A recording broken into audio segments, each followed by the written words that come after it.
Bayangkan, tengah bulan Juli, cuaca panas terik, dan alih-alih bersantai sambil memanggang sate atau barbeque, Anda malah harus kembali menyeret kaleng penyiram yang berat ke seluruh penjuru kebun. Pemandangan yang tidak asing, bukan?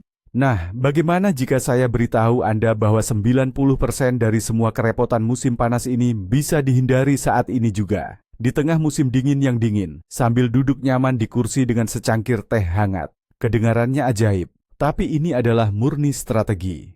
Hari ini kita akan membahas bagaimana mengubah musim dingin menjadi senjata rahasia Anda. Kita akan merencanakan dan membeli sistem irigasi tetes yang ideal secara menyeluruh, yang pada musim semi dan musim panas akan menghemat banyak uang, waktu, dan yang paling utama, saraf Anda. Tonton video ini sampai selesai, dan Anda akan tahu, tidak hanya apa yang harus dibeli, tetapi juga bagaimana cara menghindari pemborosan dan kesalahan fatal yang dilakukan oleh 9 dari 10 pekebun saat musim semi tiba. Ngomong-ngomong, tulis di kolom komentar sekarang juga. Apakah Anda sudah menggunakan irigasi tetes atau baru mempertimbangkannya? Saya sangat penasaran. Jadi, mengapa harus di musim dingin? Jawabannya sederhana dan logis. Saat musim semi tiba, bersamaan dengan sinar matahari pertama, dimulailah kekacauan di dunia berkebun. Harga untuk segala hal, mulai dari benih hingga selang, langsung meroket. Sambungan dan pipa yang dibutuhkan menghilang dari rak toko seperti kacang goreng. Dan para konsultan di toko, kalaupun Anda berhasil menangkap mereka, mereka pasti kewalahan dan tidak bisa memberikan perhatian yang Anda butuhkan. Sementara itu, di musim dingin, suasana di bagian peralatan berkebun sangat tenang dan damai. Inilah waktu emas Anda. Waktunya untuk merenungkan semuanya dengan tenang, menggambar skema, mempelajari berbagai jenis peralatan, membandingkan harga, dan yang paling menyenangkan, mendapatkan diskon besar di luar musim. Ini seperti pepatah lama, tapi kebalikannya, kita menyiapkan sistem penyiraman saat musim dingin. Intinya, kita memindahkan semua pekerjaan yang paling sulit, bersifat perencanaan, dan organisasi ke periode di mana tidak ada pekerjaan kebun yang harus dilakukan. Dan di musim semi, ketika semua orang panik berlarian ke toko, kita akan dengan tenang dan penuh kepuasan memulai proses instalasi yang ringan dan menyenangkan. Jadi, dari mana kita harus mulai?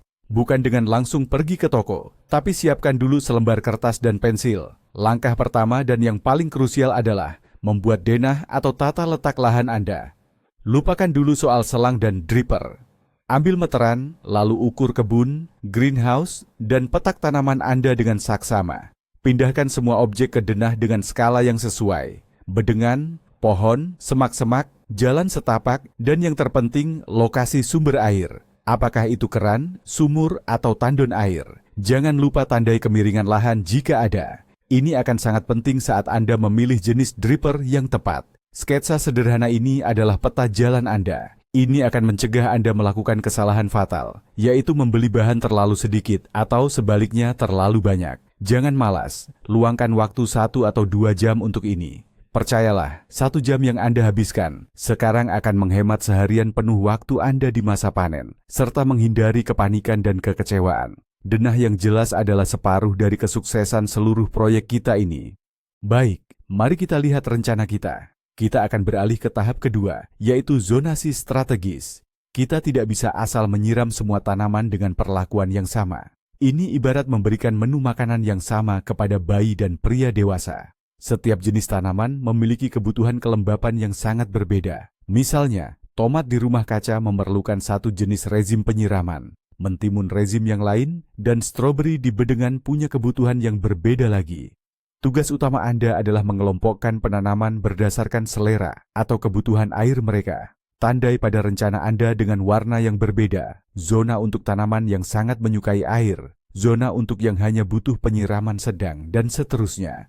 Perlu juga memisahkan zona untuk tanaman menahun, seperti semak beri atau kebun mawar. Pembagian ini memungkinkan kita di masa depan mengatur sistem penyiraman menggunakan jalur pipa yang berbeda, bahkan dengan jadwal waktu yang berbeda pula. Hal ini tidak hanya bermanfaat bagi pertumbuhan tanaman, tapi juga menghemat air secara signifikan, yang berarti juga menghemat pengeluaran Anda. Setelah pembagian zona selesai, langkah selanjutnya adalah memikirkan jantung utama sistem irigasi kita, yaitu sumber air. Banyak hal akan sangat bergantung pada jenis dan karakteristik sumber air ini. Pilihan paling sederhana adalah menggunakan saluran air utama atau air pedam. Biasanya tekanan air di sini stabil. Namun, berapa tepatnya tekanannya? Ini adalah hal yang wajib Anda cari tahu. Pilihan kedua adalah sumur bor atau sumur galian yang dilengkapi dengan pompa. Parameter utamanya di sini adalah debit atau kapasitas pompa, berapa liter per jam atau per menit yang bisa dihasilkan. Apakah kapasitas ini cukup untuk mengairi semua zona Anda secara bersamaan? Pilihan ketiga, yang sangat populer di lahan atau kebun, adalah menggunakan tong besar atau tandon air yang dipasang di tempat yang lebih tinggi. Air di dalamnya akan menghangat karena panas matahari, sesuatu yang sangat disukai oleh tanaman. Namun, pertanyaan utamanya di sini adalah, apakah ketinggian ini menciptakan tekanan yang cukup agar sistem dapat bekerja dengan baik melalui gaya gravitasi, mengalir sendiri? Umumnya, untuk sebagian besar pita tetes atau selang irigasi tetes, Anda harus menaikkan tandon setidaknya 1,5 hingga 2 meter di atas permukaan tanah. Pastikan Anda menyelesaikan masalah sumber dan tekanan ini pada tahap perencanaan, agar Anda tidak perlu membongkar dan mengubah setengah dari sistem irigasi Anda di kemudian hari. Sekarang saatnya memilih jalur utama dan titik-titik air kapiler pada sistem irigasi kita. Dan di sini, setiap pekebun akan menghadapi pertanyaan abadi. Selang tetes, drip tape, atau pipa buta dengan dripper terpisah. Mari kita kupas tuntas. Selang tetes adalah pita berdinding tipis dengan emitter atau dripper yang sudah tertanam di dalamnya pada jarak tertentu. Selang ini lebih terjangkau, mudah dipasang, dan ideal untuk tanaman semusim di lahan datar. Contohnya untuk wortel atau sayuran daun. Kekurangan utamanya adalah masa pakai yang lebih singkat, yaitu hanya 1 hingga 3 musim, dan sangat rentan terhadap kerusakan. Pipa buta adalah pipa PVC padat tanpa lubang. Anda sendiri bisa memasang dripper eksternal menggunakan alat pelubang khusus, tepat di titik yang Anda inginkan. Ini adalah pilihan ideal untuk tanaman keras, perennial, semak, pohon, tanaman anggur, serta untuk tanaman dengan skema penanaman yang tidak beraturan. Pipa ini jauh lebih awet, lebih tahan terhadap kerusakan mekanis, dan akan melayani Anda selama bertahun-tahun. Mari kita bahas otak dari sistem ini, yaitu komponen yang memastikan pengairan dilakukan tepat waktu. Di sini kita memiliki 2 opsi utama, timer mekanik sederhana atau controller elektronik yang lebih canggih.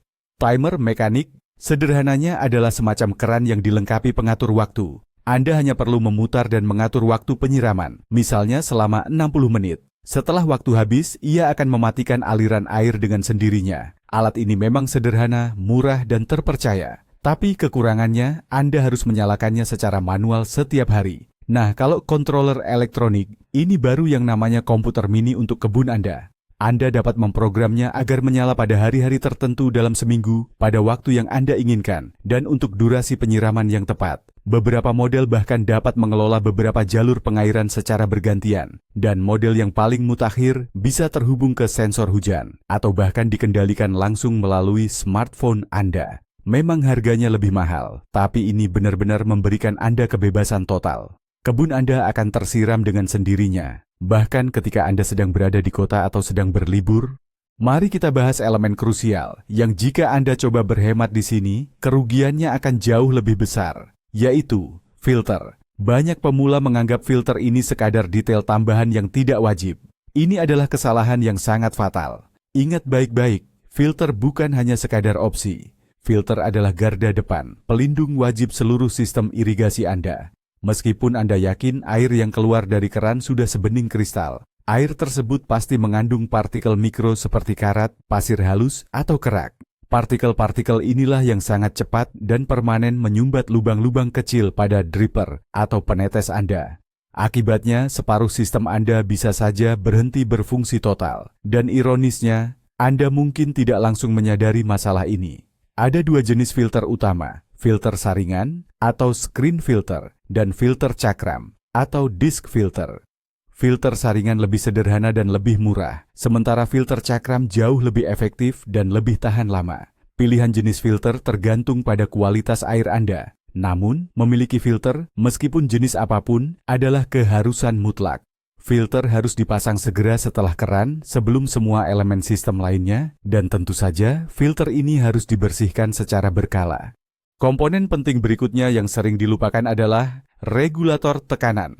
Kui, alat ini tidak selalu wajib ada, tapi jika memang diperlukan, ketiadaannya bisa berakibat fatal. Bayangkan Anda mencoba mengisi gelas kecil menggunakan selang hidran pemadam kebakaran. Kurang lebih itulah yang terjadi pada sistem irigasi tetes Anda jika tekanan air dari sumber terlalu tinggi. Pipa atau selang tetes beserta fittingsnya hanya dirancang untuk tekanan kerja di kisaran 1 hingga 1,5 bar. Sementara tekanan di pipa air utama, PDAM, atau dari pompa sumur bor yang kuat bisa mencapai 4, 5, bahkan 6 bar. Tanpa regulator, tekanan setinggi itu bisa membuat fittings copot, merobek selang, dan menyebabkan banjir kecil di lahan Anda. Lalu, bagaimana cara mengetahui apakah Anda membutuhkannya?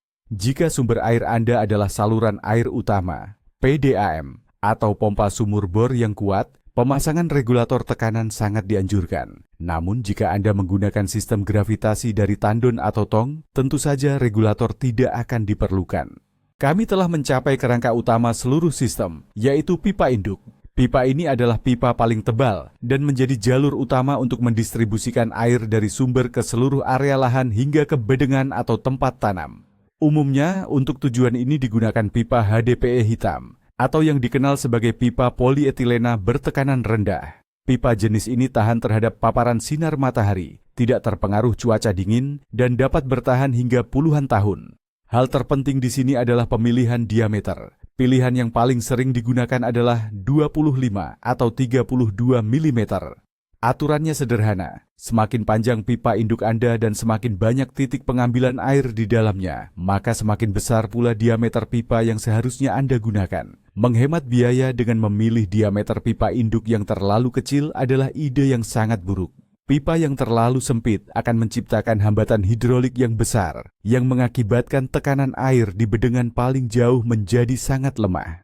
Tekanan ini mungkin tidak cukup untuk membuat penetes air atau dripper bekerja dengan optimal. Oleh karena itu, sebaiknya Anda memilih diameter yang sedikit lebih besar sebagai cadangan, misalnya menggunakan pipa berdiameter 32 mm. Setelah Anda memutuskan menggunakan sistem irigasi dengan pipa utama, langkah berikutnya adalah memilih dripper atau emitter yang tepat. Alat-alat inilah yang bertanggung jawab mengalirkan air langsung ke akar tanaman, dan jenisnya sangat beragam. Tipe yang paling dasar adalah dripper, debit tetap, fixed flow. Dripper ini mengeluarkan volume air yang konsisten, misalnya 2, 4, atau 8 liter per jam, LPH. Dripper ini sangat ideal untuk mengairi barisan tanaman yang seragam di lahan yang datar. Jenis kedua adalah dripper yang dapat diatur debitnya, adjustable. Dripper ini memiliki tutup khusus yang bisa diputar untuk menyesuaikan intensitas aliran air, mulai dari 0 hingga puluhan liter per jam. Ini sangat berguna jika Anda memiliki tanaman dengan kebutuhan air yang berbeda-beda, namun ditanam dalam satu jalur irigasi yang sama. Dan yang terakhir, tipe paling canggih adalah dripper kompensasi tekanan, pressure compensating atau PC. Keunggulannya, dripper ini mampu mengeluarkan jumlah air yang sama persis, tanpa terpengaruh oleh perubahan tekanan dalam sistem. Solusi ini tak tergantikan untuk lahan berkontur atau miring, sebab tanpa dripper PC, tanaman yang berada di posisi bawah akan tergenang atau kebanjiran, sementara tanaman di posisi atas justru mengalami kekeringan. Mari kita bahas komponen penting yang membuat sistem ini berjalan, yaitu fitting. Ini termasuk berbagai macam konektor, siku, sambungan T, penutup, DOP, dan keran yang menyatukan seluruh sistem kita. Untuk menyambung pipa utama HDPE, biasanya kita menggunakan fighting kompresi. Fighting jenis ini sangat andal dan tidak memerlukan alat khusus. Sementara itu, untuk menghubungkan pita tetes atau selang tipis ke pipa utama, kita menggunakan fighting khusus yang disebut konektor starter atau keran starter. Fungsi fighting ini tidak hanya untuk menyambungkan saluran, tetapi juga untuk menutup aliran air pada saluran tertentu jika diperlukan. Anda juga akan membutuhkan sambungan T untuk percabangan, siku untuk belokan 90 derajat, dan penutup, DOP, untuk ujung-ujung saluran. Tips utama untuk urusan fighting, selalu siapkan sedikit cadangan. Satu buah sambungan T atau kopling ekstra di gudang dapat menghemat banyak waktu dan mengurangi stres saat proses instalasi. Rencana sudah siap dan kita sudah mengurus semua komponennya. Sekarang saatnya masuk ke bagian yang paling teliti, tapi krusial, menghitung kebutuhan material. Kita mulai dari yang utama, pipa dan selang irigasi. Ambil skema dan meteran Anda. Ikuti alurnya, ukur panjang semua jalur utama dan jalur penyiraman yang akan dibuat. Contohnya, 10 meter pipa HDPE utama dari keran air menuju kebun. Lalu 3 bedeng sepanjang 8 meter, berarti 24 meter selang tetes. 1 jalur lagi menuju semak-semak. 15 meter pipa polos, jumlahkan semuanya dengan teliti. Nah, sekarang rahasia terbesar para montir berpengalaman. Selalu tambahkan 10 atau bahkan lebih baik, 15% cadangan dari total angka yang Anda dapatkan. Saat pemasangan, mungkin ada kesalahan potong, atau Anda salah mengukur, atau mungkin saja di menit terakhir Anda memutuskan untuk menambah 1 bedeng kecil lagi.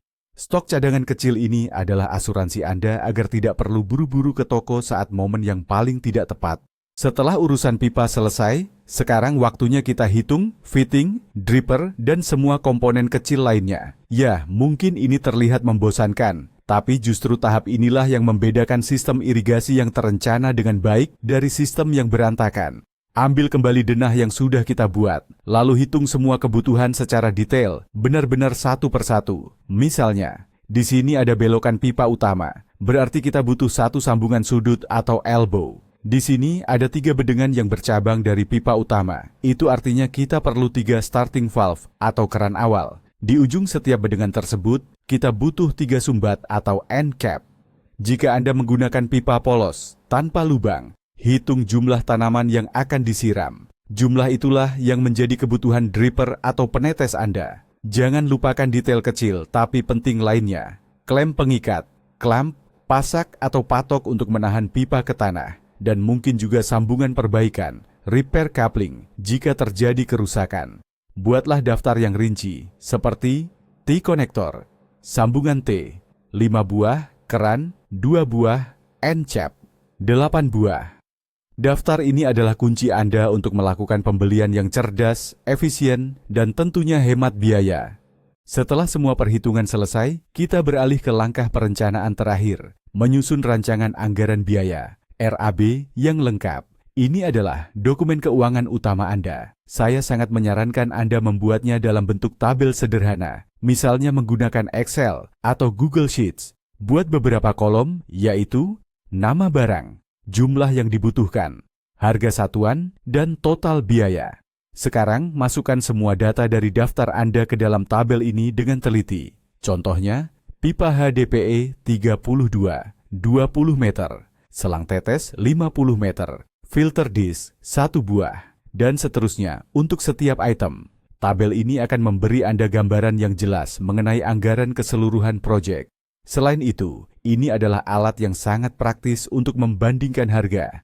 Anda bisa membuat salinan tabel ini dan mengisinya dengan harga dari berbagai toko. Ini memungkinkan Anda melihat secara visual di mana tempat belanja yang paling hemat biaya. Hal ini akan mengubah proses belanja yang tadinya kacau menjadi proses yang terstruktur dan terkendali. Dengan RAB, rencana anggaran biaya, yang sudah di tangan, kita siap memulai perburuan diskon musim dingin. Lalu, di mana mencari penawaran yang paling menguntungkan? Jangan hanya terpaku pada satu pusat perlengkapan kebun terdekat. Pertama, coba cek hypermarket atau pusat bahan bangunan yang besar. Mereka sering mengadakan diskon cuci gudang atau sisa stok dari koleksi musim panas. Kedua, pastikan Anda melihat toko online yang khusus menjual sistem irigasi. Umumnya, mereka menawarkan pilihan produk paling lengkap dan konsultan yang paling kompeten. Mereka bahkan bisa membantu Anda memeriksa spesifikasi kebutuhan lewat telepon atau chat. Ketiga, jangan abaikan marketplace besar. Kadang di sana ada tawaran yang sangat menarik dari berbagai pemasok. Kuncinya, bandingkan harga.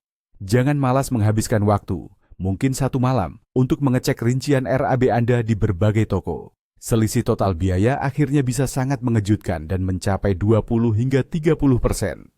Nah, sekarang mari kita bahas jebakan utama bagi para pemula, hal yang sering sekali menjerumuskan banyak orang. Jebakan ini adalah pembelian paket irigasi tetes siap pakai yang dikemas dalam kotak cantik berlabel untuk 60 tanaman atau untuk 1 rumah kaca. Sepintas, ini terlihat seperti solusi sempurna. Semuanya sudah dihitung dan dilengkapi untuk Anda. Namun, dalam praktiknya, hal ini hampir selalu berujung pada kekecewaan. Pertama, konfigurasi paket tersebut hampir tidak pernah cocok secara ideal dengan geometri dan kebutuhan spesifik lahan Anda.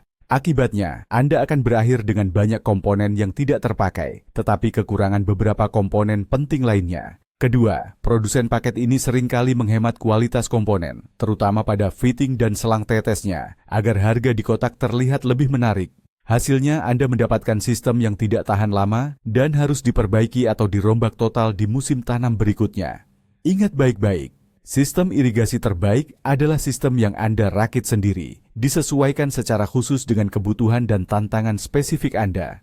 Kesalahan fatal berikutnya, yang seringkali berjalan beriringan dengan yang tadi, adalah terlalu berhemat pada kualitas komponen instalasi Anda. Niat untuk menghemat itu bagus, tapi jangan sampai jadi terobsesi mengejar harga termurah hingga mengabaikan akal sehat.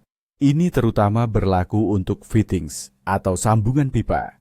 Perbedaan harga antara sambungan bermerek berkualitas baik dengan analog Cina tanpa nama mungkin hanya berkisar 10 hingga 20 ribu rupiah saja. Namun, konsekuensi dari penghematan kecil ini bisa jadi bencana besar. Plastik murah akan retak karena panas matahari, dan karet penyegelnya bisa getas atau kering hanya dalam satu musim. Akhirnya sambungan mulai bocor. Awalnya hanya tetesan kecil setiap jam, lalu berubah menjadi aliran air. Dan jika sambungan itu pecah saat Anda tidak ada di tempat, seluruh lahan bisa terendam banjir, mematikan tanaman, dan mengikis bedengan Anda. Hal yang sama berlaku untuk keran air, katup, dan juga filter. Ingat baik-baik, ada harga, ada rupa, dan orang pelit bayar 2 kali. Khususnya dalam berkebun, Anda bahkan bisa kehilangan seluruh panen. Saat merencanakan pembelian, jangan lupa masukkan satu kategori penting lainnya dalam anggaran Anda, yaitu alat khusus untuk pemasangan. Tanpa alat ini, proses perakitan sistem yang seharusnya menyenangkan bisa berubah menjadi mimpi buruk. Apa saja yang Anda butuhkan? Pertama, Anda perlu gunting khusus untuk memotong pipa HDPE. Mencoba memotongnya dengan gergaji besi atau pisau biasa itu lama. Hasilnya tidak rata dan sangat tidak praktis. Gunting khusus akan memberikan potongan yang sempurna dan rapi hanya dalam hitungan detik. Kedua, jika Anda menggunakan pipa utama, pipa tanpa lubang, Anda sangat butuh alat pelubang atau hole punch. Alat ini akan membuat lubang pada pipa dengan diameter yang ideal untuk memasang dripper atau tetesan air. Tanpa alat itu, Anda berisiko membuat lubang yang terlalu kecil atau sebaliknya terlalu besar, yang dapat menyebabkan air bocor. Alat-alat ini harganya relatif terjangkau, namun dapat menghemat banyak sekali waktu dan tenaga Anda. Dan sebagai catatan tambahan, alat-alat ini seringkali mendapat diskon besar di musim dingin. Jadi, sebaiknya beli saja, langsung bersamaan dengan komponen lainnya. Selamat! Anda telah berhasil menyelesaikan semua tahap perencanaan dan membeli seluruh perlengkapan yang diperlukan. Sekarang, Anda memiliki banyak kotak berisi pipa, fitting, sambungan, dan komponen lainnya. Karena musim semi masih beberapa bulan lagi, tugas kita sekarang adalah menyimpannya dengan cara yang tepat. Yang paling utama, carilah tempat yang kering, gelap dan terlindungi dari paparan sinar matahari langsung. Sinar ultraviolet, UV, adalah musuh utama material plastik, bahkan untuk kualitas terbaik sekalipun. Garasi, gudang, kamar penyimpanan, atau ruang bawah tanah, basement, sangat ideal. Poin penting kedua adalah perlindungan dari serangan hewan pengerat. Anehnya, tikus dan curut entah kenapa sangat suka menggerogoti pipa jenis HDPE dan pita irigasi tetes, drip tape. Karena itu, sebaiknya simpan semua barang dalam wadah plastik yang tertutup rapat, atau minimal letakkan di rak-rak yang tinggi. Susunlah barang-barang tersebut dengan rapi berdasarkan kategori, agar saat musim semi tiba, Anda tidak perlu membongkar semua kotak hanya untuk mencari satu sambungan kecil. Penyimpanan yang tepat adalah kunci utama untuk memastikan semua komponen Anda berada dalam kondisi prima saat tiba musim tanam di musim semi. Saat merencanakan sistem, jangan hanya berfokus pada kebutuhan saat ini, tetapi juga pertimbangkan masa depan. Mungkin, setahun dari sekarang, Anda ingin menambah satu lagi rumah kaca atau membuat bedengan bunga baru. Mempersiapkan opsi perluasan sistem saat tahap perencanaan tidak akan memakan biaya sama sekali. Namun di masa depan, ini akan menghemat banyak sekali tenaga Anda. Bagaimana caranya? Sangat mudah. Contohnya, ketika memasang pipa utama, Di lokasi-lokasi yang berpotensi menjadi jalur cabang baru, segera pasang sambungan T3 arah. Lalu tutup lubang yang bebas itu dengan penutup atau plug. Saat waktunya tiba, Anda hanya perlu membuka penutup itu dan menyambungkan jalur yang baru. Ini jauh lebih mudah daripada harus memotong pipa yang sudah terpasang dan berfungsi hanya untuk menyisipkan sambungan T yang baru.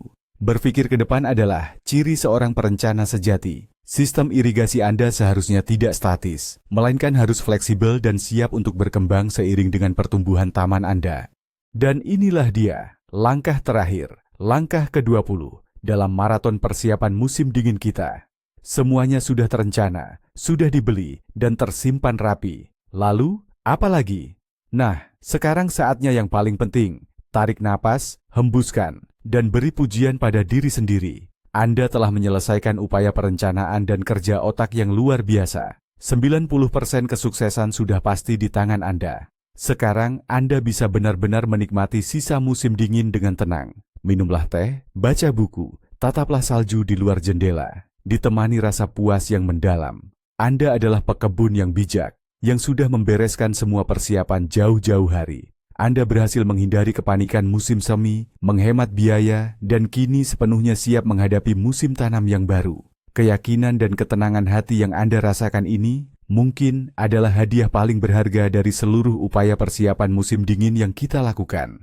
Saat musim semi tiba, yang tersisa hanyalah bagian yang paling menyenangkan. Merakit semua sistem sesuai rencana yang matang. Persis seperti menyusun set konstruksi untuk orang dewasa. Dan itu akan menjadi babak yang sama sekali berbeda. Baiklah, mari kita rekap sedikit. Kita telah melewati proses yang cukup panjang. Dari nol, selembar kertas kosong, hingga memiliki satu set peralatan lengkap yang siap dipasang. Kita sudah menggambar denah, memahami seluk-beluk pipa, fitting, dan filter, menyusun anggaran yang rinci, dan yang paling utama, kita sekarang tahu cara menghindari kesalahan mahal dan menjengkelkan yang sering dilakukan para pemula. Namun, intisari terpenting dari pembahasan kita ini adalah, ketika Anda merencanakan dan membeli sistem irigasi tetes di luar musim tanam, Anda tidak hanya menghemat 10-20% berkat diskon. Itu hanyalah bonus yang menyenangkan. Sebenarnya, Anda membeli aset paling berharga bagi seorang pekebun atau pemilik kebun di musim sibuk, yaitu waktu. Waktu untuk bersantai, waktu untuk keluarga, waktu untuk duduk santai di kursi malas sambil menikmati kebun Anda, alih-alih harus bekerja keras menjadi pengangkut air pribadi untuk setiap tanaman. Terima kasih banyak telah menonton panduan mendetail ini sampai selesai. Jika informasi ini bermanfaat bagi Anda tahu apa yang harus dilakukan. Berikan like, karena itu sangat membantu perkembangan kanal kami. Dan tentu saja silakan subscribe agar Anda tidak ketinggalan seri berikutnya, di mana kita akan merakit semua ini dengan tangan kita sendiri. Dan sekarang, satu pertanyaan untuk Anda semua. Tahap mana dalam perencanaan irigasi yang menurut Anda paling menantang? Apakah menyusun skema desainnya, memilih komponennya, atau menghitung anggarannya? Bagikan pendapat Anda di kolom komentar. Mari kita diskusikan dan saling bantu.